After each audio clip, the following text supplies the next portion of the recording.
Hey fam, this is Infinite Timelines. Today's story is gonna blow your mind. Vernon Dursley bragged about Harry's cupboard to new neighbor. She was Amelia Bones' deputy. Show some love with a like and subscribe. Here we go. Chapter 1. The neighbor. The moving van arrived on a Tuesday, which Vernon Dursley considered an affront.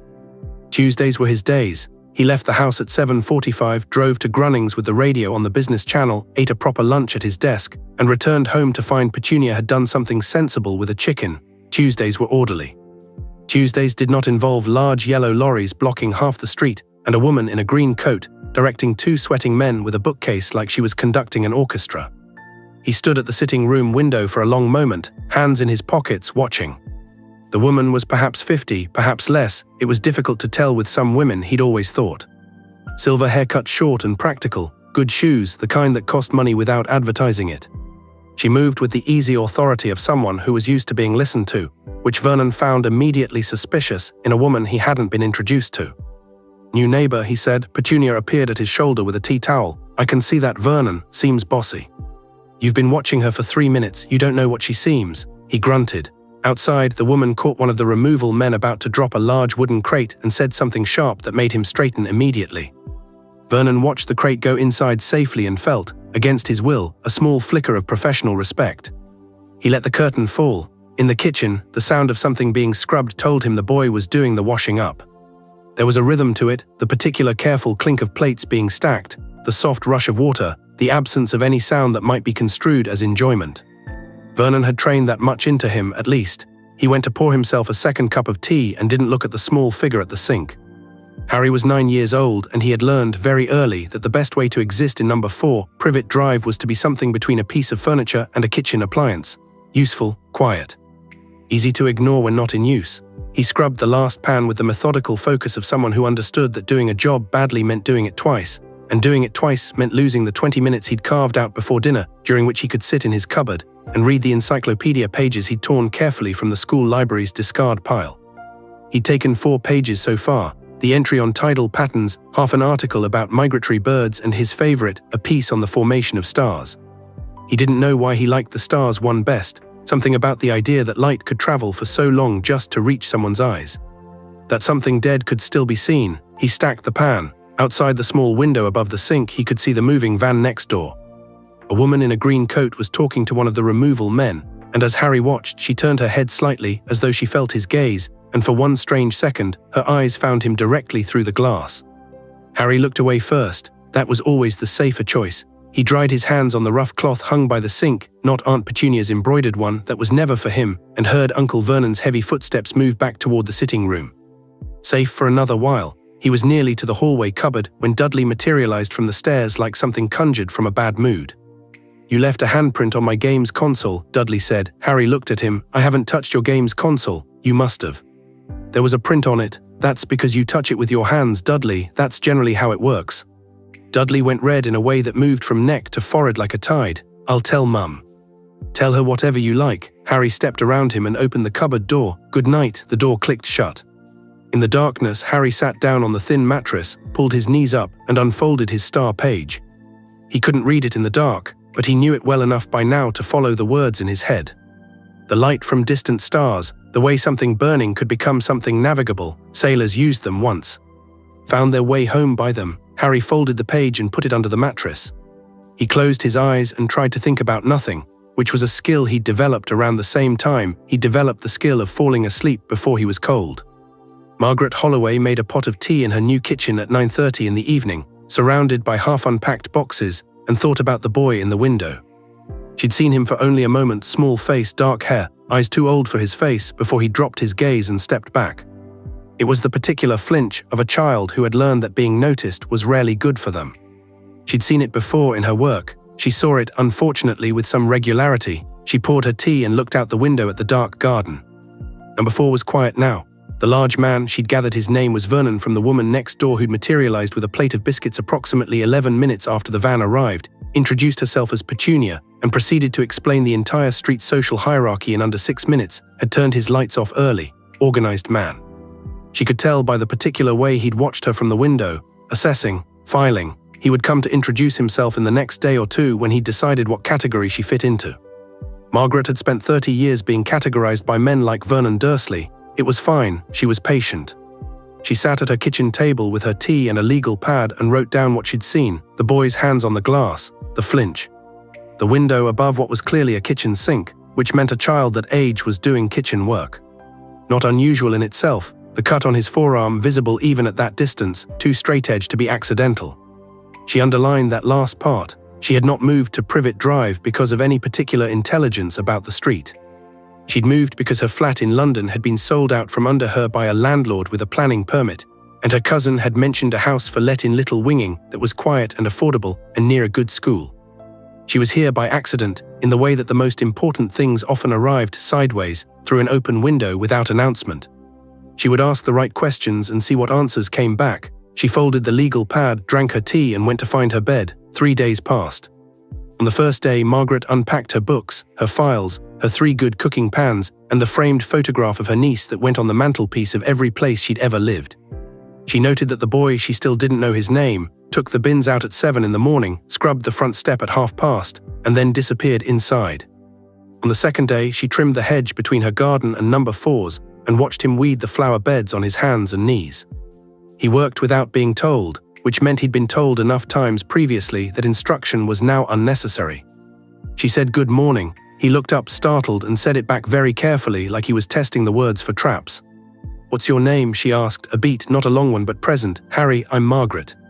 "I've just moved in." "I know," he said, then apparently worried this was rude. "I saw the van." "Good van." Noticing, she snipped a branch that didn't need snipping. "How old are you, Harry?" 9. "Do you like gardening?" He considered this with more seriousness than the question probably deserved.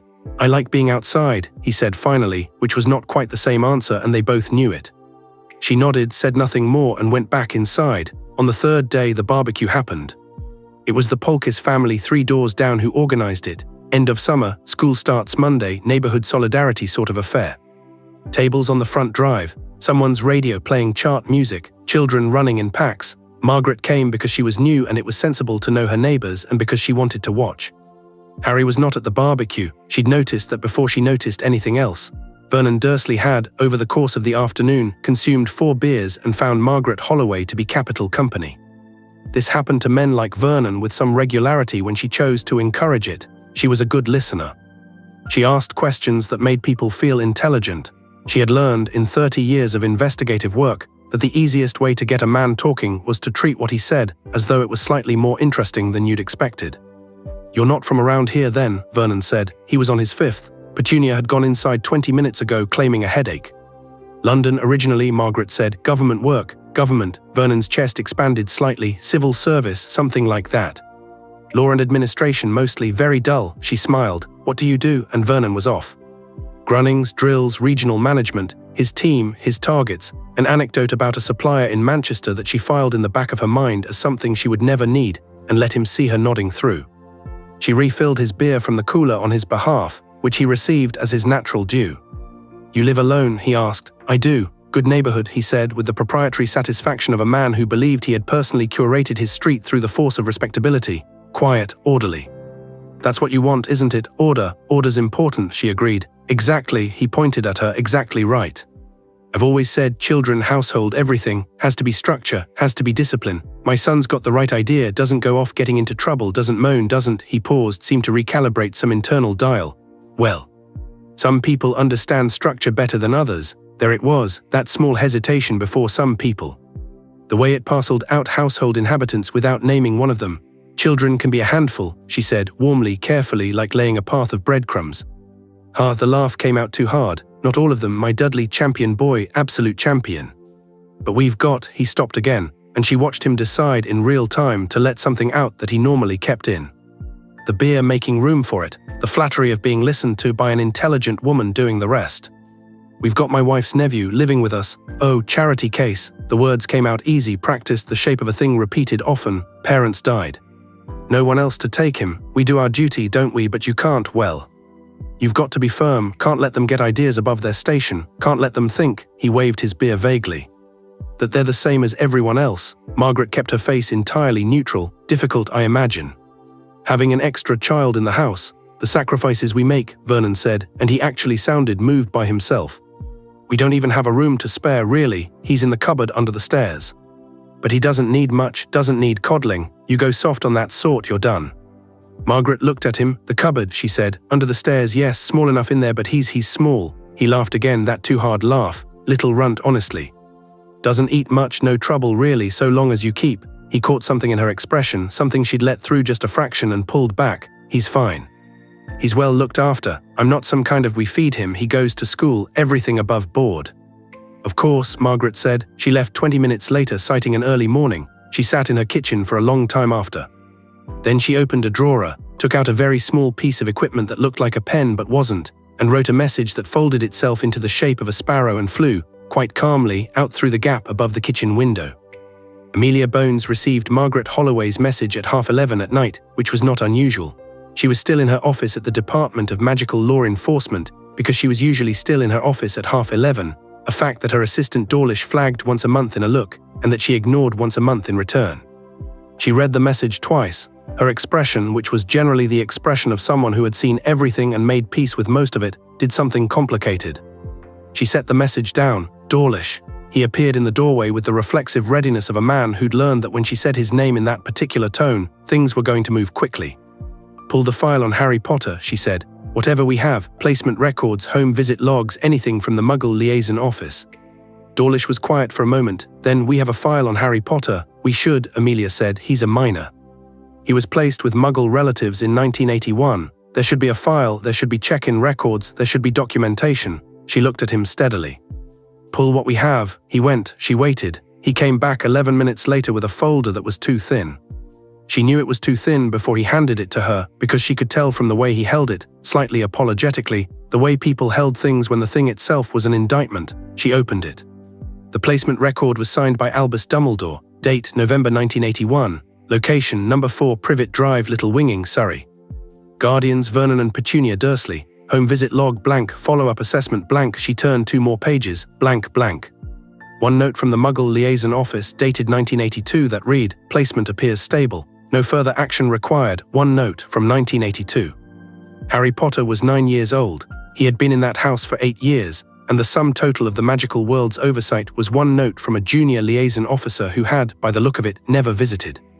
Amelia set the folder on her desk very carefully, the way you set something down when you want to make sure you don't throw it. I want, she said, a full investigative team assembled by 6 a.m. I want 2 auras, a child welfare assessor from the liaison office, and someone from the Wisengamot Child Protection Division. I want full documentation authority. I want this done by the book, and I want every single step recorded. Dawlish had his notepad out. Do you want to flag this to the Chief Warlock's office?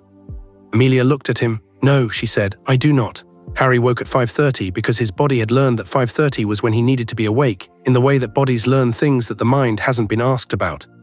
He lay in the dark for a moment, listening to the house, Vernon's snoring faint through the ceiling. The settle of old pipes. He felt something odd, not wrong exactly, just different, a kind of pressure at the edges of the morning like before a storm but without the clouds. He'd felt it once before when he was 6, right before a teacher he'd actually liked had been transferred away, and he'd never been able to explain why he'd known. He got up dressed in the dark, Dudley's old clothes, too big in the waist, too short in the leg, the waistband held with a safety pin he'd found, and eased the cupboard door open. The kitchen was still dim. He put the kettle on. He got out the good bread, not the bread end he was supposed to take, but the actual good bread, because this morning he felt, for reasons he couldn't name, that he deserved a piece of actual good bread. He made the tea, he made the breakfast. He ate his piece of bread standing at the counter by the window watching the street. Margaret Holloway's kitchen light was on. That was strange. It was 5:40 in the morning. He'd pegged her as a 7 o'clock person. She had that organized energy about her, the kind that suggests a schedule respected. He looked at her window. She was sitting at her kitchen table with her hands around a mug, not moving, just thinking. For a second, very stupidly, he had the feeling that she was thinking about him. He put the thought away. That was the kind of thinking that got you hoping, and hoping got you nothing except a longer distance to fall. He finished his bread and started on the breakfast. They arrived at 9:30, not they, she. Amelia Bones walked up the path of number 4, Privet Drive, with the confidence of someone who had personally faced down things considerably more alarming than a suburban semi-detached, and knocked on the door. Behind her, her auras were stationed at the side of the house and at the garden gate, dressed in Muggle clothing that was technically correct but sat on them with the particular wrongness of people in costume. Marlene Vance, her child welfare assessor, stood at Margaret Holloway's elbow because Margaret had opened her front door as soon as she heard the car, and Amelia had knocked on her door first, not the Dursleys, which Margaret appreciated. "I take it you read my message," Margaret said. "I read your message at 11:15 last night," Amelia said. "I've been awake since. Let's go." Vernon Dursley opened his door in his bathrobe. He was the sort of man Amelia had dealt with before, wide and reddish, used to being the largest presence in a room, currently staring at a group of strangers on his step with the expression of someone whose Tuesday had already gone wrong. "Can I help you?" he said, which was the tone of someone who hoped the answer was no and go away. Amelia held up her identification. It was Muggle-facing Department of Child and Family Services, which was a legitimate governmental office that she also happened to have authority over via an interdepartmental agreement that had existed for 40 years and that most people in both departments had forgotten about. "My name is Director Amelia Bones. I'm here regarding a child in your household, Harry Potter." "May we come in?" It was not a question. Vernon's face did several things in quick succession. "There's been some sort of misunderstanding." "There may have been," Amelia said pleasantly. "We'll sort it out inside." And she stepped forward, not aggressively, just with the calm assumption of someone who had never seriously entertained the possibility of the door staying closed, and Vernon, to his own apparent surprise, stepped back. They went inside. Harry heard the knock from the kitchen, where he was washing the breakfast things. He heard the low voices, Uncle Vernon's, and then a woman's, clear and carrying, and then the sound of multiple sets of feet in the hallway. He turned around and looked through the kitchen door. There were strangers in his house. This had never happened. Vernon ran a tight ship on the social front. People came for dinner occasionally. Aunt Petunia's friends sometimes came for tea, but strangers didn't just appear. The woman at the front was quite short, with a monocle and square jaw and grey hair under good hat, and she was looking around the hallway with the specific alertness of someone cataloguing everything they saw. Her eyes found Harry through the kitchen door, not the flinch and look away look, not the slightly uncomfortable small child look. Something much more deliberate. She looked at him the way someone looks at a thing they've been searching for and have finally found. It made his skin go strange. She said conversationally to the room, "I'll just speak with the boy first if that's all right." Vernon started to say something. The tall man behind her, Aura Shafik, though Harry didn't know that yet, shifted his weight in a way that caused Vernon to apparently reconsider. The woman came into the kitchen. She didn't crouch down to his level, which he always found slightly patronizing when adults did it. She just stood a normal adult height and looked at him. "Hello, Harry," she said. "My name is Amelia Bones. I work for the government." She said the last part with a faint inflection he couldn't quite read, something that suggested she was being technically accurate without being completely honest. "I'd like to ask you a few questions if that's all right. Am I in trouble?" he asked. Because in his experience, adults who appeared without warning and wanted to ask questions generally meant that someone had decided something was his fault. "No," Amelia Bones said, and the word came out with a certainty that was different from the reassuring no adults usually said. She wasn't comforting him, she was stating a fact. "You are not in trouble. I'm here because I'm concerned about how you're being treated." Harry looked at her. She waited. He would come to learn, a gift for waiting. "The cupboard," he said finally. The word came out very flat. "Partly that," she said. "Yes," he said nothing. "Then how do you know about the cupboard?" "My colleague spoke with your uncle at the neighborhood gathering a few days ago. He mentioned it." Harry processed this. "He told someone." "He did." Something moved in her expression. He was rather proud of the arrangement. Harry looked down at his hands, still damp from the washing up. He thought about the bread this morning, and the pressure before a storm feeling, and Margaret Holloway's kitchen light. "The woman next door," he said. "She works with you." It wasn't a question. Amelia Bones didn't treat it like one. "She does," she said. "She saw you in the window your first day here, and she noticed things. She's observant." A pause. "She asked about you." He thought about that, about being the kind of thing that someone noticed and then did something about. He wasn't sure how to hold it. "What happens now?" he asked. "Now," Amelia said, "I need to look around the house and I need to ask your aunt and uncle some questions and I need to make sure I understand your situation fully. And then we'll talk about what comes next." She said it steadily, without false warmth, without the bright plastic kindness of adults who wanted you to perform gratitude, just information. Just the facts of what was going to happen. "Will you tell me the truth?" Harry asked. "If I ask you something, will you actually tell me?" She looked at him for a moment, a long moment. "Yes," she said. He believed her. He didn't know why exactly, except that it was something to do with the monocle, and the way she'd walked in the front door like she owned the street, and the fact that she'd said he was not in trouble with the same voice she'd used to say the sky was blue. "All right," he said, "then go ahead." What followed was the kind of morning that rearranged things. Aura Vance, a calm, methodical woman with a clipboard, moved through the house while Amelia sat with Vernon and Petunia at the kitchen table. Marlene sat with Harry in the small back garden, on the garden wall, in the thin September sun, and asked him questions in the easy, lateral way of someone trained to get information from children without the children feeling interrogated. Harry answered.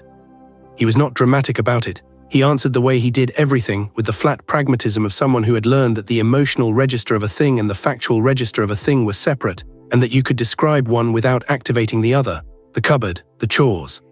The meals, when there were proper ones, and when there were bread ends and water, that was fine for him. The time Vernon had hit him hard enough to leave a mark, and the other times, and the particular way Petunia looked at him, which was worse in some ways because it was so comprehensively absent. Marlene wrote things down. She kept her face professionally neutral, but her hand moved faster when he talked about certain things, and he noticed that too.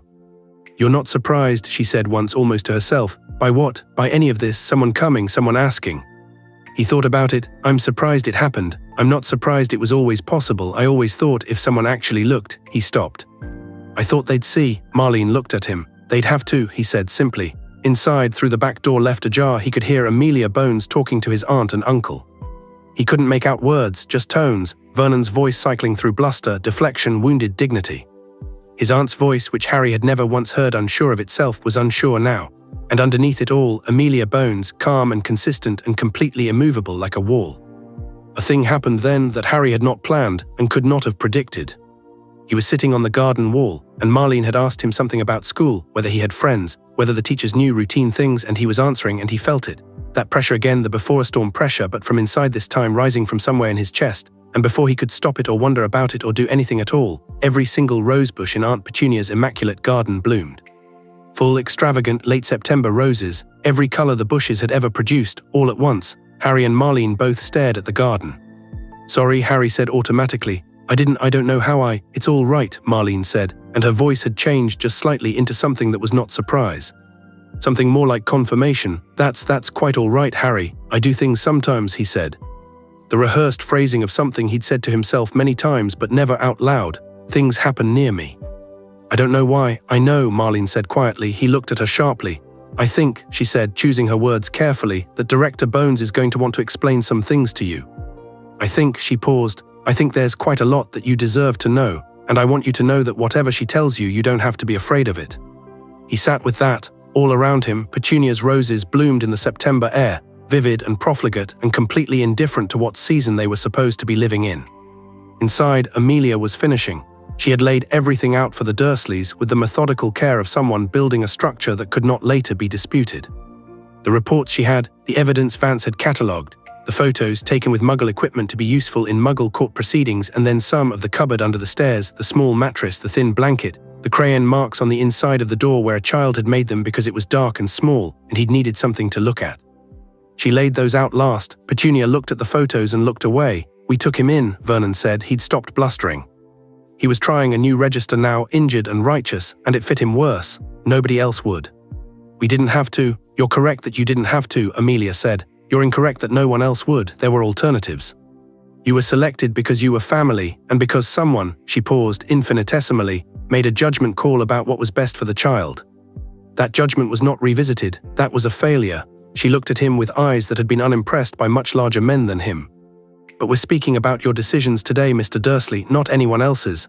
What are you going to do?" Petunia's voice had gone very small, not frightened exactly, hollow. "I'm removing Harry from this household today," Amelia said. "He'll be placed in supervised care while a full investigation is conducted. You'll receive notification of formal proceedings. I'd recommend soliciting legal counsel." She began stacking her papers. "I'd also recommend," she added with the tone of someone leaving a final note, "not speaking to anyone about this until you've done so." She stood up. Through the kitchen window, she could see the garden. She could see Harry sitting on the wall and Marlene beside him, and she could see, with eyes that had seen considerably stranger things, that Petunia Dursley's roses were all in impossible bloom. She allowed herself, in the privacy of her own expression, a moment of something that was not quite a smile. There he was. She'd been carrying the weight of that one too thin folder since last night, the blank pages of it, the 8 years of no one checking. She'd been angry in the cold, precise way she was angry at systemic failures, not explosive, just relentless. But standing here, watching a 9-year-old boy accidentally fill a garden with roses because someone had, for once, come to ask if he was all right. She picked up her bag. "I'll be in the garden," she told Vance. She walked out through the back door and the roses were warm in the morning light, all of them ridiculous and abundant and completely out of season, and Harry Potter looked up at her from the garden wall with eyes that were 7 different kinds of careful. "Well," she said, "I think it's time we had a proper conversation, don't you?" Margaret Holloway appeared at the garden gate then. She'd been standing in her own garden, technically uninvolved, technically just a woman tending her late roses, and met Amelia's eyes over the fence. She looked at Harry on the wall, then back at Amelia. Amelia gave her one small nod. Margaret nodded back. Harry watched this exchange with the close attention of someone who understood that things were being communicated that he wasn't yet the vocabulary for. "All right," he said, and he slid off the wall and stood up straight, and he was small. He was very small and thin, and wearing 2 big clothes with a safety pin in the waistband, but there was something in the way he stood that made Amelia think of a compass needle settling on north. Here, it seemed to say, here is the direction. She'd been in this department for 30 years. She had interviewed dark wizards and testified before the Wisengamot, and once stood in a hallway while Voldemort's voice came through a wall and hadn't flinched. She was not in any meaningful sense a sentimental woman, but she felt, standing in the autumn garden looking at this child who had made roses bloom because someone had bothered to ask if he was okay, something that she recognized after a moment as hope. Not the polished, official kind, something smaller and more stubborn than that. The kind that grew in cupboards and read torn encyclopedia pages in the dark and waited patiently for someone to finally look. "There's quite a lot to tell you," she said to him. "Are you ready?" He looked up at her, 9 years old and certain, and said, "I've been ready for ages." Chapter 2, The Reckoning. The safe house was in Wiltshire. Harry didn't know it was a safe house when he first arrived. He thought it was just a house, which to be fair it mostly was. Stone walls, low ceilings, a garden that had gone properly wild rather than the aggressively maintained kind he'd spent most of his life on his knees in. It smelled like firewood and old books and something faintly herbal that he couldn't identify. He stood in the entrance hall with a rucksack that contained everything he owned, 1 change of clothes, the encyclopedia pages, a stub of pencil, and a small stone he'd found in the garden at Privet Drive 2 years ago, because it had a stripe of white quartz through it that looked, if you tilted it right, like a letter H. He wasn't sure why he'd brought the stone. He'd put it in the bag without thinking about it, and then he'd thought about taking it out, and then he hadn't. Marlene Vance set his bag down on the floor of the entrance hall and showed him around. Kitchen, sitting room, a bedroom with an actual bed, a real one, not a cot, a bed with a headboard and 2 pillows and a quilt in dark blue, and a bathroom he didn't have to share with anyone. She showed him where the towels were kept. She showed him the food in the pantry, which was well stocked in the deliberate way of someone preparing for a specific person's arrival. "You can eat anything in here," she said. "Whatever you want, whenever you want it." He looked at the pantry for a moment. At the cheese and the good bread and the biscuits in an actual tin. "All right," he said. He said it calmly. He didn't make anything of it. But that night, after Marlene had explained the security arrangements, there were auras on rotating watch outside, invisible, which he accepted without drama and gone to make a phone call in the other room. He went to the pantry by himself and ate 3 biscuits standing in the dim light, and it was, without question, the best thing he'd tasted in his life. Then he went to bed in the real bed and lay on his back and looked at the ceiling. He thought about what Amelia Bones had said to him in the garden. "There's quite a lot to tell you." And then Marlene had appeared and the logistics of leaving had taken over. The awful 20 minutes of collecting his things while Aunt Petunia stood in the hallway making a sound that was not quite crying, and Vernon stood very still in the sitting room doorway like a large monument to his own consequences. And then the car and the road and the house in Wiltshire. The quite a lot had not been told yet. He understood that it was being saved. He wasn't sure whether to be impatient or afraid of it. He settled, as he generally settled, on neither. He stared at the ceiling. He thought about the roses, then he thought, "I did that." Not in the way he usually thought about the things that happened near him, the uneasy, apologetic acknowledgement of something that was probably his fault and probably wrong. This time he thought it factually, simply, like working out that 2 and 2 made 4. He had felt something build in his chest, and the roses had happened, and there was a line between those 2 things that was straight and clear. "I did that." He fell asleep with the thought still warm. Amelia Bones arrived at the safe house the next morning at 7, which was earlier than she'd told Marlene she'd come, because she'd lain awake at 2:30 rehearsing what she was going to say and found she wasn't satisfied with any version of it, and decided that arriving prepared was less important than arriving. Harry was already up. He was in the kitchen, and he had made tea, proper tea, not bag and mug, the actual leaf variety from a tin in the cupboard, and he had set out 2 cups with the unhesitating confidence of someone who had spent years anticipating what adults in kitchens required. When Amelia came in, he looked up and said good morning and pushed a cup toward her. She sat down. She looked at the tea, then at him. "You don't have to do that," she said. He considered this. "I know." "I wanted to," then with precision. "I made it for me too." She drank the tea. It was good. She said so, and he seemed pleased in the private way of someone who'd always suspected they were capable, but hadn't had much opportunity to find out. "You said yesterday," he said, wrapping his hands around his cup, "that there was quite a lot to tell me." "I did. I've been thinking about it." He looked at her steadily. Marlene knew about the roses, she wasn't surprised. "And the way you said I'm going to explain things, not the way you'd say it about rules or legal things. It was the other way, the kind of way people say it about things that are going to change what you think." He paused. "And you asked if I was ready." "All true," Amelia said. "So there's something about me specifically. Not just the Dursleys in the cupboard, that's just something that happened. There's something about why I was there, or who I am, or..." He stopped himself. "Sorry.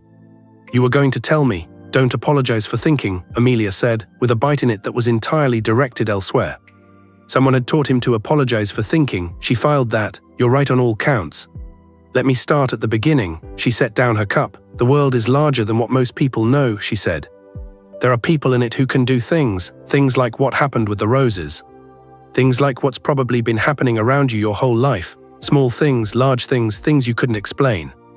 He was very still. "These people are called witches and wizards," Amelia said. "Magic is real. The roses happened because you're a wizard, Harry, and have been since you were born. Your mother was a witch. Your father was a wizard, and you are by most measures quite powerfully magical, even now at 9 with no training." The kitchen was very quiet. Harry looked at his tea, he looked at the table, he looked at his hands. "Magic," he said, "magic, like in stories, in some ways different in others." He was silent for a long moment. "Then, the things that happened, when I was scared or angry, or the time I ended up on the school roof. All magic," she said, "accidental magic. Children do it before they're trained, it's normal." She paused. "What you did with the roses was exceptional, to be clear. That was more than usual." He absorbed this. She watched the process, not disbelief, not the dramatic rearrangement she'd seen in adult Muggle-borns discovering magic for the first time. Something quieter. Something more like a long-standing puzzle resolving itself. "My parents," he said. "You said they died." "Yes, how?" She had decided, lying awake at 2 in the morning, that she would not soften this. He'd asked her to tell him the truth. He was 9 years old and had been sleeping in a cupboard for 8 years, and making tea with the competence of a grown adult, and he deserved the truth. "There was a war," she said, "in the wizarding world, a very dark wizard, powerful, ruthless, called Voldemort. He and his followers killed many people. Your parents fought against him. They were murdered when you were 15 months old." Harry's face didn't crumple, his jaw tightened briefly and then released. "Murdered," he repeated. "Yes, not an accident.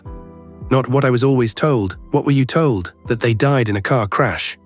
That they were drunk, that they were..." His voice stayed flat, but something moved through it like a current. "Worthless, irresponsible. That it was better not to ask about them." The particular cold that settled in Amelia's chest at this, she kept entirely to herself. "None of that is true," she said. "Your father was James Potter, brave, reckless, loved by everyone who knew him. Your mother was Lily Potter, née Evans. She was Muggle-born, one of the most gifted witches of her generation. They fought because it mattered to them. They died protecting you." She paused. "They loved you very much." He said nothing. He picked up his teacup and set it down again without drinking from it. "What happened to him?" Harry asked. "Voldemort." And here, Amelia thought, was the part that was going to be difficult to say without it sounding like something from a story. "When he came for you," she said carefully, "he cast a curse. A killing curse. There is no counter to it, there's no blocking it. It kills entirely, and that is what it's designed to do." She watched him. "Except that it didn't kill you, it rebounded. We don't know how or why. It destroyed Voldemort's body, scattered him, reduced him to something barely alive. He disappeared. The war ended that night." Harry stared at her. "Because of me," he said. "Something you did or something your mother did, there are theories, but yes. The war ended because of what happened in your house in Godric's Hollow on the 31st of October, 1981. She watched him sit with this. It was, she knew, an enormous amount of weight to hand a 9-year-old. She also knew that the alternative, the careful, managed, slow-release version of this truth, was not something Harry Potter was owed. He'd been kept in the dark his entire life. She would not do it again, even gently, even protectively. "The wizarding world," he said finally, "they know about me." "You are," Amelia said, "rather famous." He looked up. Something moved in his eyes that she couldn't quite read. Not pride, not pleasure, something more complicated, the expression of someone being told a thing they'll need time to decide how they feel about. "Right," he said. "Then what's my middle name?" She blinked. It was, of all the questions she'd anticipated, not that one. "James," she said. "Harry James Potter." He nodded slowly, like he was trying it on. "Harry James Potter." "Yes, good," he said, and picked up his tea again and drank.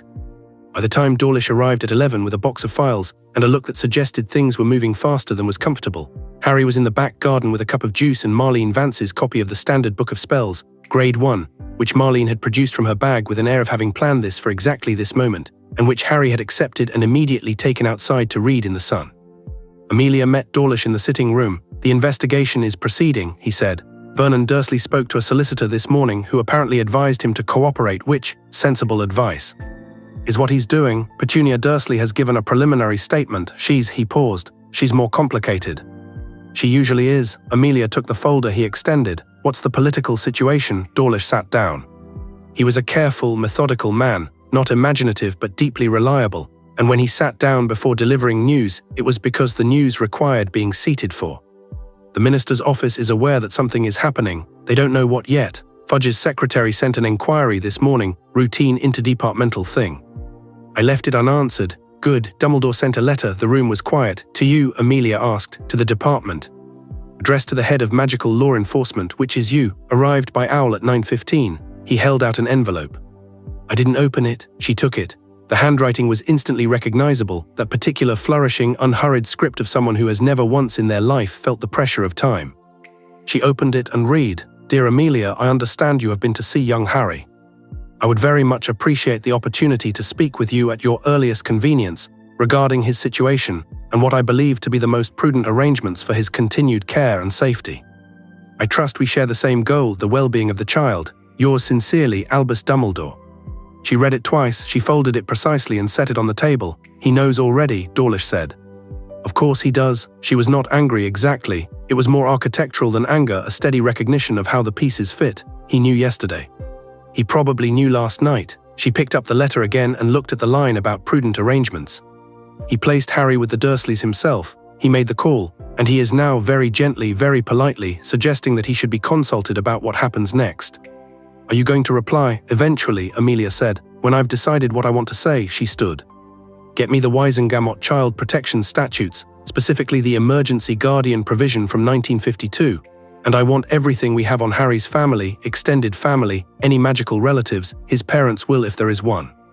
"You think there's a will?" "James and Lily Potter were two intelligent, highly trained witches and wizards who knew they were in danger," Amelia said. "If they didn't leave a will, I will eat my hat." She moved toward the door. "Find it." Outside, Harry had stopped reading. He was sitting cross-legged in the long grass of the garden with the book open on his knee, and he was looking at his right hand. Specifically, he was looking at the space above his palm, where a small light was sitting, warm, steady, golden, about the size of a marble, hovering 2 inches above his skin. He hadn't done it on purpose. He'd been reading about the basic theory of lumos, the idea that magic could be directed through intent, through will, through the channeling of something internal, and he'd thought experimentally, what if, and the light had appeared. He looked at it. It was warm, not hot, just warm, the specific warmth of something alive. He moved his hand and it moved with him because it was his. "That," said Amelia Bones from the back doorway, "is not in the Grade 1 curriculum." Harry looked up. The light stayed steady and unhurried. "I was reading about lumos," he said. "I thought about the idea of it." "Lumos requires a wand," Amelia said. She came out into the garden and stood looking at the light with an expression that was professional and impressed in equal measure. "Wandless magic at this level requires years of training, generally, for a fully qualified adult wizard." "Oh," Harry said. "Yes." She sat down on the garden step. "Harry, can you?" He closed his hand. The light went out. He opened it again. The light came back. "I think I can control it," he said, almost to himself. "When I want to, it's different from the roses. The roses just happened. This one I'm doing." He paused. "Is that normal?"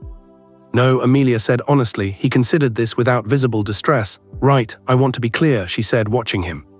"This isn't something to hide or be afraid of. What you can do, it's extraordinary and it's yours, and no one has the right to make you feel wrong about it." He looked at the light in his palm for a moment, then he looked at her. "The Dursleys called me a freak," he said. It came out completely neutrally, like a statement of historical record, when things happened. "When I did things I couldn't explain. I know, they said there was something wrong with me." "There is nothing wrong with you," Amelia said, and she said it with the same certainty she'd said you are not in trouble. No warmth in it, no softening, just the flat, incontestable truth of it. "There is something extraordinary about you, which is a different thing entirely, and the people who told you otherwise were wrong and small and afraid of what they didn't understand." Harry was quiet for a moment. Then he opened his hand wider and the light grew warm and golden, filling the space between them like a small sun, and he looked at it with an expression she was only now learning to read. Not wonder exactly. Something more settled than wonder, recognition. All right, he said, tell me more about wands. The problem with Cornelius Fudge, Amelia had always felt, was not that he was corrupt. Corruption was at least motivated. The problem with Cornelius Fudge was that he was a man of tremendous anxiety dressed up as conviction, which meant he made every decision based on what would cause the least disruption to the surface of things, regardless of what was churning underneath. He arrived at the DMLE offices at 2 in the afternoon looking flustered. Amelia met him in the corridor because she did not want him in her office, where Harry's files were open on her desk. Amelia, he said with the smile he used when he needed something, I've been hearing some rather alarming things. From whom? He blinked. I beg your.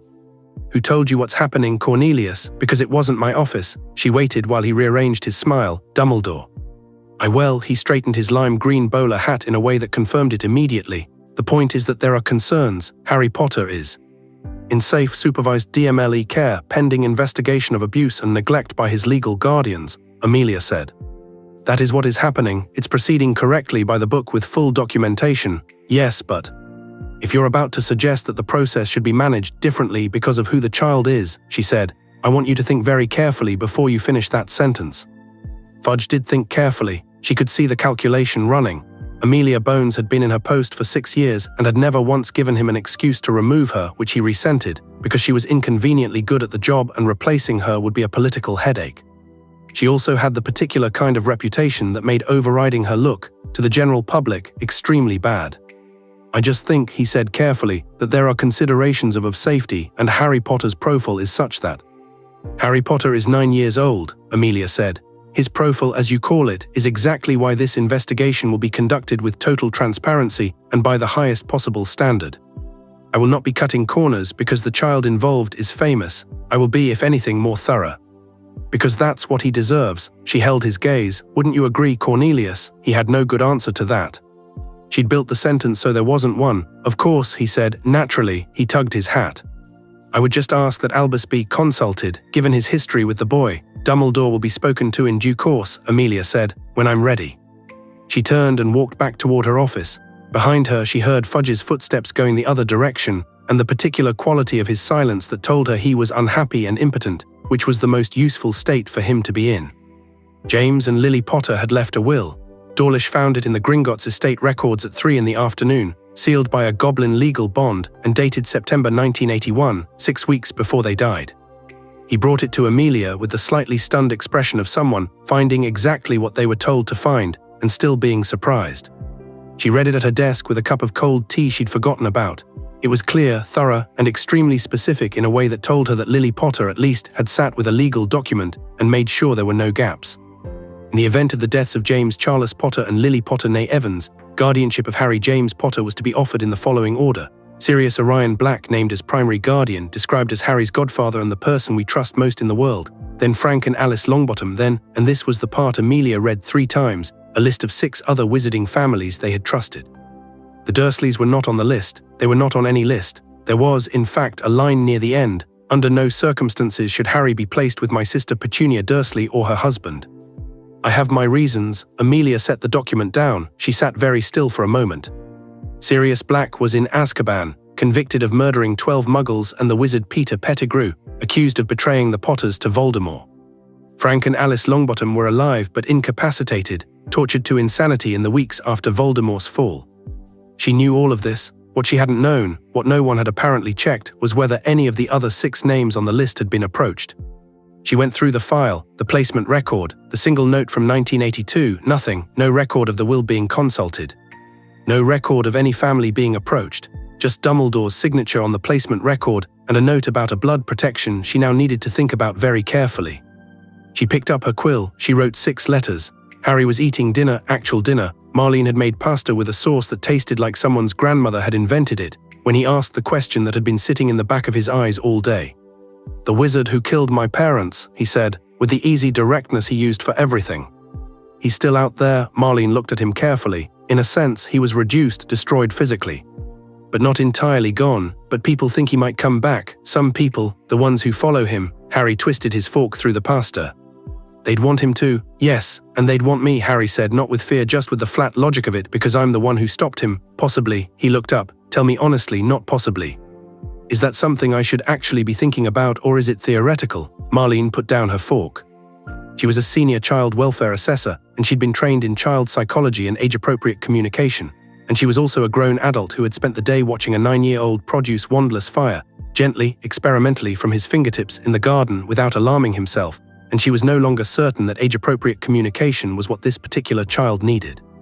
It's not theoretical, she said. You should be aware of it. It's why the security outside is there. Harry nodded. He ate a forkful of pasta. I'm not scared, he said. I just want to know what's true. I know. The things I can do. He looked at his hands, then back at his plate. If something came at me, I could do something back, couldn't I? It was not quite a question. Marlene said very carefully, I think you should talk to Amelia about that. I will, he said. He paused, and for the first time all day she saw something crack slightly at the surface, not distress. Something more fundamental, the expression of someone who'd spent their whole life defending against invisible threats with no tools at all, and who had just been told they actually had tools. I just want to know that I can take care of myself, that's all. Harry, I'm not asking to do anything dangerous, he said quickly. I know I'm 9, I know I need to learn properly. He looked at her with those eyes that were always older than his face. I just need to know that if something happened, I'm not useless. Marlene looked at him for a long moment. You, she said quietly, are the furthest thing from useless I've ever encountered. And yes, if something came at you, I think God help it. Harry considered this. Then he went back to his pasta. Dumbledore arrived at the DMLE safe house at 7 in the evening. He hadn't been given the address. Amelia had not told him where Harry was. She had, in fact, taken specific measures to ensure the address was secure and undisclosed. None of this appeared to have inconvenienced him in the slightest, which told her things she had, honestly, already suspected about the wards around number 4, Privet Drive. He came to the front gate and Aura Shafik, on watch, sent a patroness in immediately. Amelia was already in the sitting room with her files. She went to the front door herself. He looked as he always looked, like someone assembled from the mythology of wisdom itself. Tall, ancient half-moon spectacles, robes of deep blue, the long silver beard that students apparently found reassuring and that Amelia had always found faintly theatrical. He regarded her with bright, perceptive eyes that communicated warmth and curiosity, and underneath it all, the particular watchfulness of someone accustomed to being the smartest person in the room. She regarded him back. Albus, she said. Amelia, he smiled gently. I wonder if I might see Harry. No, she said. The smile didn't leave entirely, but something shifted behind the spectacles. He was recalibrating. She'd seen it before. He moved quickly, always behind the settled, unhurried exterior. I understand your position, truly, but I know what you have, Amelia said. You have a great deal of history with this child and a great deal of genuine concern for him. I don't doubt that. She kept her voice measured, professional. This was not a shouting match and she would not let it become one. What you don't have is the authority to determine his placement, his care, or his access protocols. That is mine. And I'm telling you that tonight is not the right time. He's just learned, he's handled it, she said. Better than you might expect. He's a remarkable child. Something moved in Dumbledore's face at that. Something genuine, a flash of relief, almost, quickly composited back into the patient, warm exterior. I'm glad to hear it, he said quietly. He has been very much on my mind for 8 years. I know, she held his gaze. I read the file, Albus, the one that doesn't have anything in it after 1982. I read the placement record with your signature. I read Lily Potter's will. The garden was very quiet. The will, he said carefully, which specified 6 guardians before the Dursleys, whom Lily specifically excluded, Amelia said. The will that was apparently not consulted. She paused. I'm not doing this tonight. I'm not interested in a confrontation. What I am interested in is understanding what happened, and I will get that understanding, and it will happen correctly. She looked at him steadily. And in the meantime, Harry stays in my care, and the investigation proceeds, and I would ask that you go through my office rather than appearing uninvited at secure addresses. He was quiet for a long moment. The evening light was settling. Somewhere in the garden, a bird was getting in its last business of the day. He's safe, Dumbledore said finally. It wasn't a question. It was the only thing she realized that he'd actually come to check. He's safe, she said. He's eating pasta in the kitchen and he's been reading a spellbook all afternoon and he produced wandless lumos before lunch.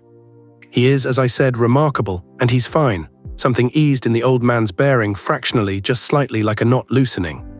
Good, he said quietly. That's good. Good night, Albus, Amelia said. She went back inside. She heard his footsteps on the garden path for a moment, and then they stopped, the way footsteps stopped when their owner was moving in ways that didn't require them, and the garden was quiet. Harry heard the conversation through the sitting room wall. Not clearly. He caught tones and cadences more than words, standing very still in the narrow hallway with a glass of water he'd gone to get from the kitchen and then not gone back with. He heard the word will, he heard his own name, he heard the door close. He went back to his room.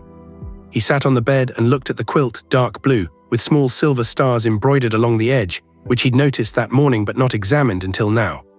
Small precise stars, not decorative blobs but actual constellations, mapped out carefully along the hem. He traced one with his finger. He thought about his mother saying under no circumstances. He thought about her handwriting, which he'd never seen, in a document he'd never known existed, saying something clearly and firmly about what she wanted for him. She'd been precise about it. She'd sat down and been precise. She'd tried to protect him even past her own death. Something moved in his chest that was not quite grief because he hadn't had her to lose. He'd lost only the idea of her, which was its own specific and complicated ache, and was not quite anger, though the anger was there too. It was something more than both of those. The feeling of a door opening onto a room you'd been locked out of and finding that someone had been keeping it ready for you. He lay back on the bed. "Harry James Potter," he said quietly to the ceiling. He opened his hand and the light came. Small and gold and warm, right there in the dark, floating above his palm like a star close enough to touch. He watched it for a long time. Outside the window, the Wiltshire dark was deep and comfortable and full of things that didn't care about Privet Drive or Vernon Dursley's barbecue or the size of a cupboard. The night was enormous and his light was small and he was lying in a real bed, in a real room, and tomorrow Amelia Bones was going to come back and tell him more true things. He thought about what she'd said. "There is nothing wrong with you." He'd been told otherwise for 9 years with great consistency and considerable force. He was, if he was being honest, not fully sure he believed the alternative yet, but he was, for the first time, genuinely uncertain. And uncertainty, after 9 years of absolute conviction in the wrong direction, felt like progress. The light pulsed once, warm, as if it agreed. He closed his hand, he slept. In the morning, Dawlish came with news. He came in fast, the folder already open, which was how Amelia knew before he said a word that something had changed. She was at the kitchen table with Harry. They'd been going through the families on the Potter's will, names and brief explanations. Harry listening with focused attention and asking sharp, specific questions, and Dawlish stopped in the doorway, looked at Harry, and then looked at Amelia with a look that said, "Do you want me to?" "Whatever it is, say it," Harry said pleasantly. Dawlish blinked. He glanced at Amelia, who gave him a fractional nod. "We found the Potter's vault inventory," he said. "Harry's Gringotts holdings, and the account managers at Gringotts flagged something. There's a key. A vault key that's never been submitted. It was supposed to be held in trust for Harry by his legal guardian upon placement." He paused. "We cross-referenced with the Dursley household search." He held up a small golden key in an evidence bag. Amelia looked at it steadily. They had it, in Vernon Dursley's study in a locked box. He set it on the table. "There's gold in that vault, Amelia, quite a significant amount, and there are also personal effects, items belonging to the Potters, letters, a photo album." The kitchen was very still. Harry was looking at the key in the evidence bag, just looking at it. His hands were flat on the table, very still. "A photo album," he said. "Yes, of my parents. We believe so." He was quiet for a moment. Then he looked at Amelia with eyes that were doing something she hadn't seen from him yet, not the composed practicality or the dry humor or the careful assessment, something rawer. Not asking permission, not performing gratitude, just looking. "Can I have it?" he asked. "The album." "I'm going to get it for you," Amelia said. "Today," he nodded. He looked back at the key.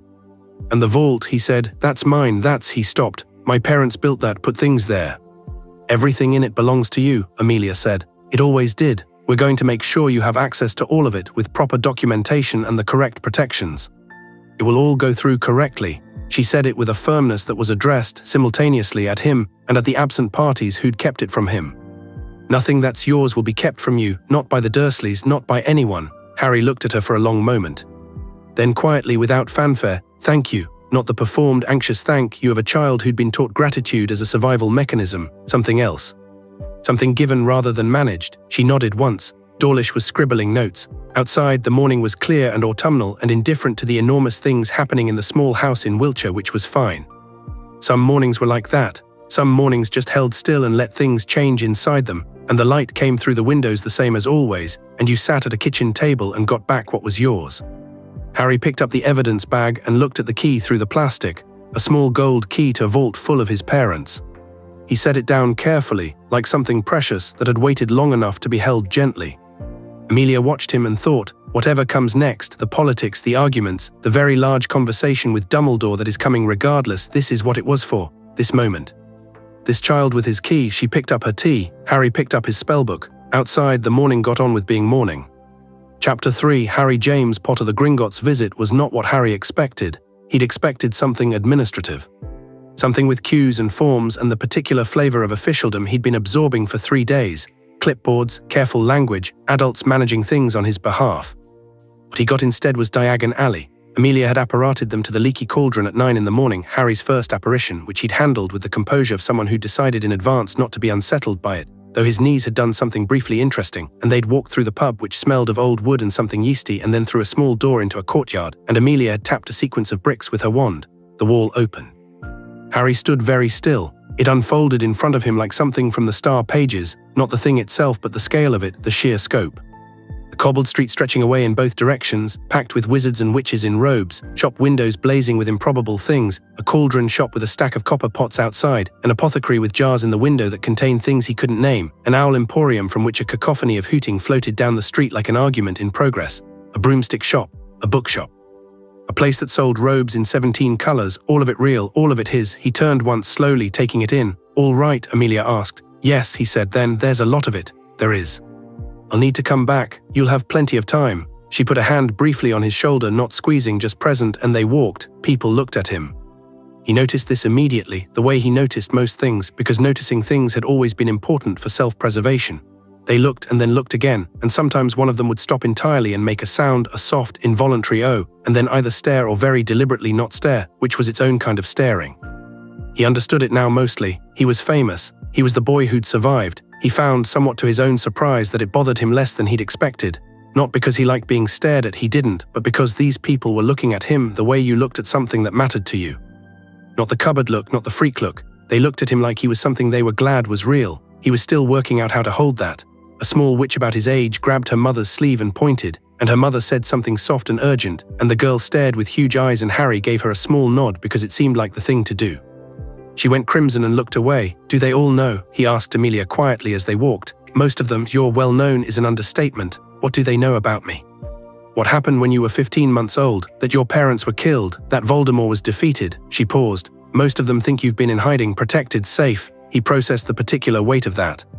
"They don't know about the Dursleys. Not yet. Will they?" She glanced at him sidelong. "Eventually some of it will come out. These things usually do. I intend to manage how and when very carefully." A beat.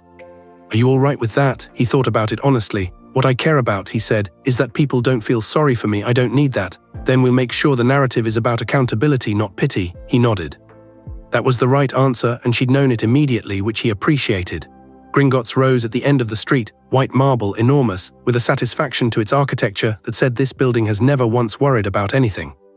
Harry looked up at it as they climbed the steps, past a goblin guard who gave them the kind of look that was technically courteous and actually profoundly unimpressed, and felt something strange and particular. His parents had walked up these steps. His mother had had an account here because she was Muggle-born and had arrived in this world the way he was arriving now, new to it, learning the shape of it. His father had grown up with it. Somewhere in the building below them was a vault they'd built together, and in it were things they'd put there, and at least some of those things were meant for him. He walked in. The account manager assigned to the Potter vault was a goblin named Ragnok, who was old even by goblin standards, deeply wrinkled, slightly hunched, with fingers like gnarled roots and eyes that had the sharp, depthless quality of someone who'd been assessing value longer than most civilizations had been taking notes. He received Harry and Amelia in a private office furnished with dark wood and excellent lighting, and looked at Harry for a long moment with those eyes. "Mr. Potter," he said. "Hello," Harry said. "You look like your father, I've been told." Harry paused. "Do I? Around the mouth and jaw, your eyes are your mother's." Ragnok said it matter-of-factly, the way goblins said everything, without sentiment but also without dismissal, just accurate.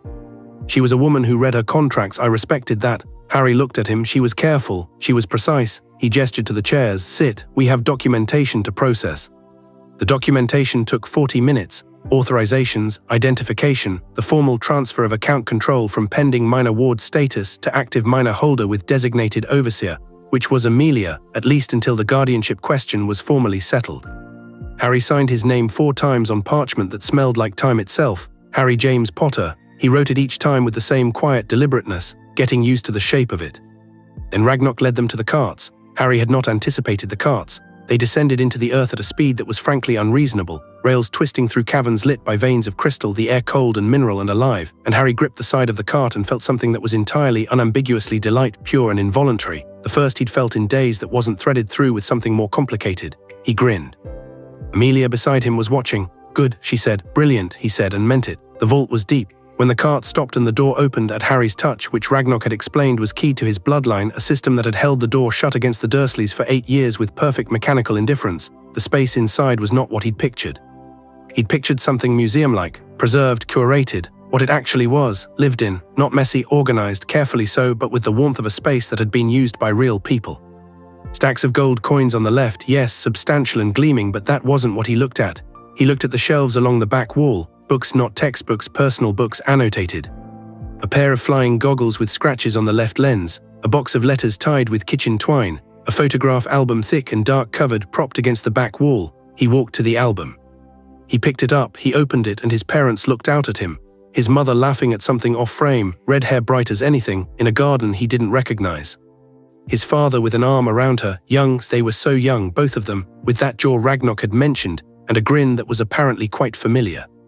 His parents together on a street somewhere, his father's hand linked through his mother's arm, both of them talking. His parents with a baby, him, obviously him, small and dark-haired, and apparently in possession of even at that age the same expression he'd been reliably informed he wore when he was thinking hard about something. His parents looking at the camera, looking at him across time through the album. He stood in the vault for a long moment. He did not cry, but something settled in him, something that had been moving loosely without anchor found a fixed point and held. This was where he came from. These were real people who had laughed in gardens and held hands on streets, and kept a vault and read contracts carefully and died fighting something that deserved to be fought. He was their son. He closed the album and held it against his chest. "Right," he said quietly to no one in particular, or perhaps to all of the above. He took the album and the box of letters and the goggles because the goggles were his father's and that was reason enough, and he carried them back to the cart. They came back up to find Diagon Alley changed. Not the alley itself, that was unchanged, busy as ever, the morning crowd thick and noisy and fragrant with the smell of a dozen different shops. What had changed was the knot of people near the Gringotts steps, standing in the particular loose formation of a group that has coalesced around a piece of information. 2 witches with quick quotes quills, a photographer, the press. Amelia had her hand on Harry's arm before he'd finished registering it. "Stay close," she said, quiet and even, and stepped forward. One of the witches, tall, blonde, quill already moving, called out, "Director Bones.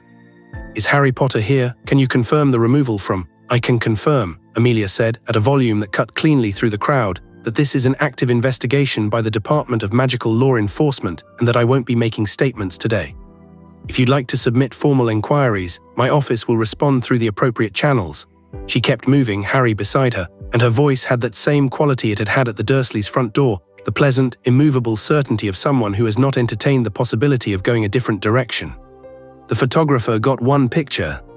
Harry looked directly at the camera, because looking away hadn't ever done him much good, and he decided sometime in the last 3 days to stop managing himself by flinching, and the picture that would run in the Evening Prophet the next morning would show a small dark-haired boy with his mother's eyes and a photo album held against his chest, looking at the camera with an expression that an accompanying journalist would describe as startlingly composed, and that Harry himself would describe if asked as just his face. They got through the crowd. Amelia apparated them back to Wiltshire with the brisk efficiency of someone who had learned that the window for clean exits was narrow. Margaret Holloway was at the safe house. Harry stopped in the entrance hall when he saw her, the album still in his arms, and she looked at him from the sitting room doorway and said, "Hello, Harry," in exactly the same tone she'd used over the garden hedge. Like no great quantity of events had occurred in between. "Hello," he said, "then you came. Amelia called me, thought you might want a familiar face." He considered her. In the context of Privet Drive, she'd been a figure he'd been careful about in the way he was careful about most things. Here, in this different light, she was something else. She'd seen him in the kitchen window and she'd done something about it, which was, in his experience, the rarest thing a person could do. "I want to ask you something," he said. "Go ahead. When you talked to my uncle at the barbecue," he looked at her steadily. Were you already watching?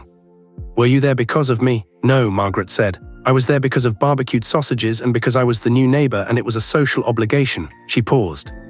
"I didn't know who you were. I saw a child in a kitchen window who looked like he'd been taught to disappear, and that was enough." He looked at her for a long moment. "All right," he said, and went to put his things in his room. Amelia watched him go, then looked at Margaret. Margaret started. "I know," Amelia said. "I've been doing this for 30 years and I have never." "I know," Amelia said again. "Come and sit down. We need to talk about what happens next and it's going to be complicated." The sitting room had become, over the past 2 days, something between a command center and a library. Files on the side table, a board on the wall where Dawlish had mapped the legal proceedings with the methodical thoroughness of someone who found clarity in spatial organization. The Potter's will, framed in a document sleeve in the center of everything. Harry came back in without being asked, which Amelia had stopped being surprised by. He sat in the armchair by the window. It had become, in 2 days, definitively his armchair, the way certain chairs become certain people's, with the album on his knee and his legs tucked under him.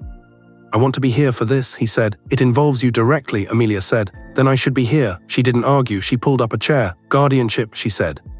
"That's what we're working out. Legally, you need a guardian until you're of age. The Dursleys are out comprehensively. The investigation is proceeding and I expect charges will be filed within the week." She said the last part with a flat satisfaction. "The question is who steps in." "The will," Harry said. "The will names Sirius Black first. He's in Azkaban, but I want to tell you something about that." She paused, choosing her words. "He was convicted without trial." The room was quiet. "Beg your pardon," Margaret said. 1981, Amelia said. "After the war ended, a number of Death Eaters were rounded up. Many were given trials. Sirius Black was not. He was sent to Azkaban on the testimony of Aurors who attended the scene, without formal Wisengamot proceedings." She held Margaret's gaze and then Harry's. "That means his conviction is, legally, extremely questionable." "I've already submitted a review request." Harry had gone very still. "He was my parents' friend," he said. "Your mother called him." He stopped. He'd read the will twice on the cart back up. "The person we trust most in the world. She trusted him." She did, but he was accused of betraying them. He was the evidence." She paused. "I'm not going to tell you he's innocent. I'm telling you that he deserves a trial and that I am going to make sure he gets one. Whatever the outcome, it will be done properly." She looked at him. "Are you all right with that?" He thought about it, not for show, actually thinking. "Yes," he said, "that's fair. Then what about the other names on the will?" "I've written to all 6. I've had responses from 3, the Weasley family, the McKinnon family, and a witch named Andromeda Tonks." She watched his face. "All 3 have expressed immediate willingness to provide care. I've asked to meet them." Harry nodded slowly. "Can I meet them too?" "I was going to suggest it," Amelia said. "This is your life, your choice, as much as it can be." "And Dumbledore," Harry said, not with hostility. With the same directness he applied to everything. "He's going to have a position on all of this." "He has several positions," Amelia said dryly. "He came to the gate 2 nights ago." "I know. I heard." Harry looked at her. "What does he want?" "He wants, I think genuinely, to ensure you're safe and well. He also has a theory about a blood protection that was tied to your aunt and that he believes is important for your ongoing safety. We're going to have a formal conversation about that very soon and you'll be part of it." Harry turned this over. "He put me there," he said finally. "He made that decision.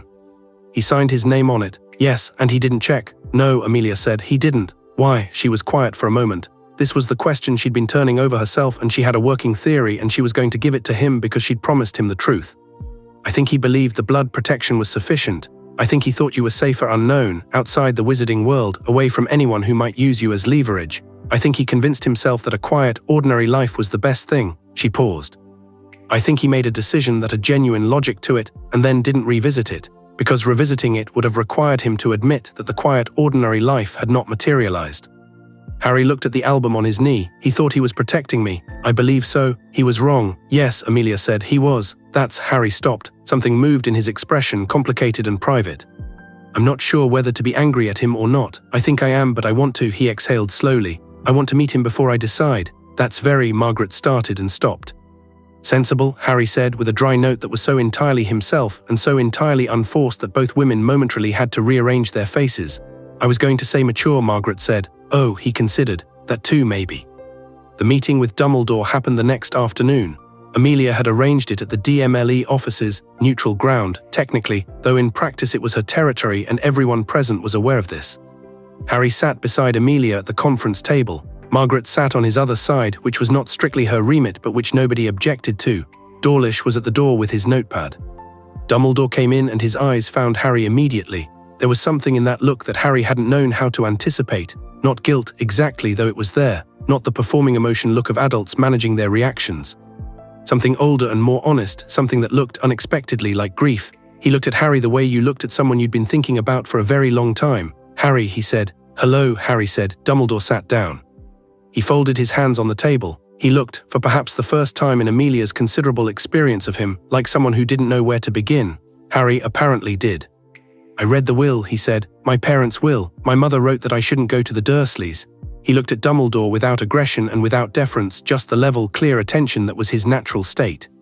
"Why did you put me there anyway?" The room was very quiet. Dumbledore was quiet too for a moment. Then the blood protection, he said. Your mother's sacrifice created a magical ward.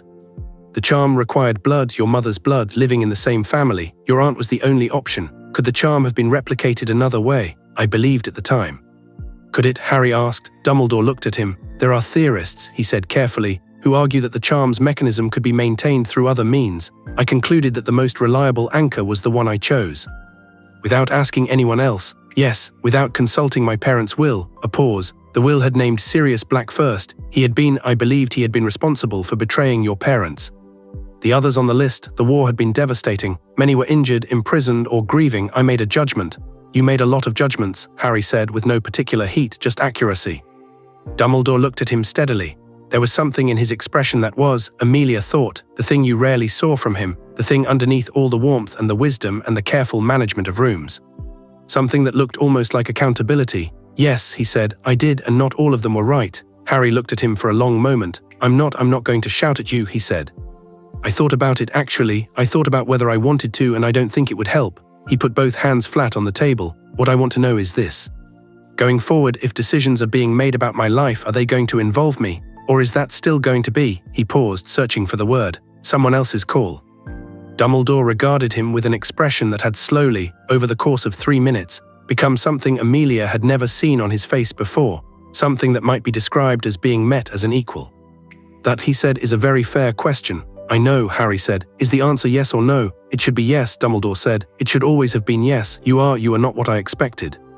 What did you expect? Something younger, he said. Something more, he stopped. I forgot, he said quietly, that children who are treated as less than they are don't become less, they become more. Because they have to. Something shifted in Harry's expression at that, not much, but something. Right, he said, then we can work with that. He leaned back. Amelia, who had been prepared to navigate the entire landscape of this conversation, realized that Harry had handled the entirety of it himself in under 4 minutes without a single misstep. He hadn't been cruel, he hadn't performed. He'd asked for exactly what he needed and accepted exactly what was given and drawn a clean, clear line about what came next. She looked at Dumbledore, who looked back at her with something she could only read as he's extraordinary. She knew she wanted to say, she'd known since the roses. The formal hearing before the Wizengamot Child Protection Division happened 3 days later. It was, Amelia had been told by the head of the division, highly irregular. It was also, the head of the division had privately admitted, not something he was going to fight her on, because her documentation was airtight and her argument was ironclad, and she had the look of a woman who would litigate until one of them turned to dust. Harry attended. He was not required to attend. Amelia had been explicit about that. This was bureaucratic, procedural. He could stay at the safe house with Marlene and the enchanted chess set she'd produced from somewhere that played enthusiastically and slightly aggressively. He'd said he wanted to come, and she'd said all right, and she hadn't told him to be quiet or stay in the background or any of the other things adults said to children in serious rooms. He sat beside her in the Wizengamot chamber and looked at the rows of witches and wizards in their plum-colored robes with the same attentive composure he brought to everything. He looked at the chamber itself, old stone, high ceiling, the wizarding world's accumulated weight of law pressing down from the walls, and didn't flinch from any of it. The head of the Child Protection Division, a witch named Ogilvy with reading glasses and the bearing of someone who had seen many complicated things and was prepared to see more, opened the proceedings and looked at Harry. Mr. Potter, she said. You are here voluntarily. Yes, he said. You understand these proceedings relate to your guardianship and welfare arrangements. Yes. Is there anything you wish to say before we begin the formal assessment? Harry looked at her. He looked at the assembled Wizengamot members. He looked at Amelia, who gave him nothing, no reassurance, no signal, just let him have the moment. He looked back at Ogilvy. I'd like to say, he said clearly, that I want to be consulted about what happens. I understand that I'm 9 and that adults know things I don't. I'm fine with that. But I've spent my whole life having things decided without anyone asking me what I wanted, and I'd like that to be different now if it can be. He paused. I also want to say that I know what I can do, magically. I'm not sure exactly what that means yet, but I know it's real and I'd like to start learning it properly. That's important to me. The chamber was quiet. One of the older Wizengamot members, a wizard Harry didn't know, who looked like he'd been attending these proceedings since before anyone in the room was born, leaned very slightly forward. Good morning, Harry Potter, he said with a gravity that was somehow entirely warm. Good morning, Harry said. The proceedings commenced. They lasted 4 hours. The Dursley charges were formally entered: child neglect, misappropriation of a minor's Gringotts holdings, physical mistreatment, and a specific charge Amelia had built herself relating to the suppression of a magical child's development, which was a rarely invoked but extant section of the Wizarding Welfare Act of 1903. The chamber received each charge with the same cumulatively appalled silence of people being shown, in documentary detail, something they had not known was happening, and that they now had to reckon with having not known. The guardianship question was more complex. Amelia had argued in writing in the submission and now in person for a specific solution. Harry would remain in her department's supervised care while the Black Review was conducted. The three families from the Potter's will who had responded, the Weasleys, the McKinnons, the Tonkses, would undergo formal assessment. Harry would meet all of them. Harry would have genuine input into the outcome. The process would be completed within 60 days. Dumbledore, present in his Wizengamot capacity, did not oppose this. He sat in his seat and listened to Amelia's argument with his hands folded and an expression that was attentive and careful, and Harry, watching from his seat, thought, genuinely listening. Not managing, not planning, actually listening. At the end, when Ogilvy asked if there were objections to the proposed structure, Dumbledore said, "No objection. I would ask only that access to relevant magical education begin as soon as possible, and that Harry be informed about the larger context of his situation with appropriate care and timing." "Noted," Ogilvy said. "The larger context," Harry said quietly to Amelia beside him. "There's more," she said, equally quiet, "but it's for another day." He nodded slowly. He'd suspected this. The story of what had happened when he was 15 months old felt still like a beginning rather than a whole thing, the specific flavor of a sentence that hadn't finished yet. He filed it.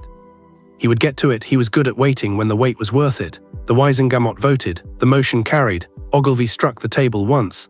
Harry James Potter is to be held in the care of the DMLE pending full guardianship assessment. Guardianship will be determined in accordance with the wishes of the Potter will to the extent possible. The process will include consultation with the minor himself, so noted. The session ended. People rose.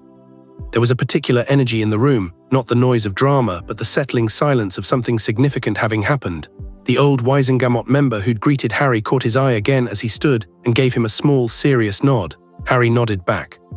Outside in the corridor, Dawlish appeared with tea in takeaway cups, which was perhaps the most purely pragmatic act of care Amelia had ever witnessed. Harry took one and held it in both hands. "Well," he said. "Well," Amelia agreed. "What now?" She looked at him. He was small. She kept noticing this and then forgetting it because he occupied a room with such presence that the smallness seemed theoretical. And he was wearing new clothes that Marlene had sourced, dark trousers and a green jumper that actually fit him, which seemed like a statement in itself. He was holding his tea and looking at her with the clear, patient attention that she'd come to recognize as Harry Potter at rest. "Now," she said, "I take you to meet Arthur Weasley's family on Saturday. Andromeda Tonks on Sunday, the McKinnons on Monday." She paused. "Marlene has sourced you several spellbooks and a set of runic theory texts which she says you asked for specifically. I want to understand how it works," he said. "Not just that it works. Why, that is exactly the right question, and your mother would be insufferable about it," Amelia said, and it came out more warmly than she'd intended, and she didn't mind. Something appeared briefly and completely on Harry's face, not a smile exactly, or not only a smile, something larger than that, and then it settled into his regular expression, but the warmth of it remained. "Can I ask you something?" he said. "Yes. After all this, after the guardianship and the investigation and everything is sorted." He looked at his tea. "Will you still be," he stopped, looking for the word, "around? Or is this just your job?" She looked at him for a long moment. "It's my job," she said, "and I intend to be around." He nodded, satisfied. "Okay." They walked down the corridor together, and Margaret fell into step on his other side, and Dawlish came behind with his notepad, and the Ministry of Magic went about its business around them with its enormous, complicated, imperfect machinery, and Harry James Potter walked through the middle of it with his tea and his composure and his mother's eyes, taking up exactly the amount of space he was owed. That evening he sat in the garden in the last of the autumn light, with the photo album open on his knee and the box of letters beside him, and he read. His mother had written to a Muggle-born friend she'd had at school. He found this out from a letter he read slowly, carefully, turning the handwriting into words with the concentration of someone for whom reading was still a luxury he was getting used to. She wrote about magic the way Harry thought about it, not the performed wonder of it, but the mechanics, the why, the way things worked. I think the theory she'd written, in ink that had aged to brown, is more interesting than most people give it credit for. Everyone wants to learn what it does. I want to know what it is. He read that line twice. He closed the letter carefully and put it back. He looked at the garden, which was full of the long gold light of October's end, the kind of light that knew it was running out and spent itself generously.